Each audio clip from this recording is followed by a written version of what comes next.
Amigos, amigas, andito na naman tayo sa Barangay Karigangan, Haniway, Iloilo. Tara, ikot tayo. Alamin natin ang mga antigong bagay at mga sandata ng ating mga ninuno na nahukay dito. Tingnan yung pambihirang kahoy na ito. Ibig sabihin ay malapit na tayo sa pinaghukayan nila.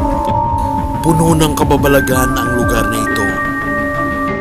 Dito rin matatagpuan ang lumang balon na ito na ayon sa mga kwento dito ay mahiwaga dahil ang tubig dito ay nakakagamot daw ng iba't ibang karamdaman. Alam nyo ba na dito rin nahukay ang paboritong sibat ni Lapu-Lapu?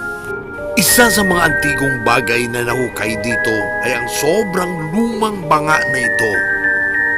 Alam nyo ba na ang banga na ito ay mas matanda pa kay Rizal at kay Bonifacio? At pag kinatok mo ito ay tunog bakal at hindi tunog simento. Ito'y lalong tumitigas at tumitibay habang tumatanda. Sana all!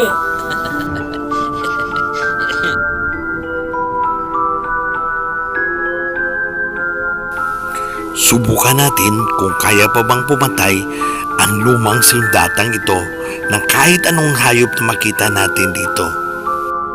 Hala, may mga baka. Alam nyo ba na sa sobrang talas nito ay siguradong isang strike lang ay litsong baka na ito, kaya huwag maingay.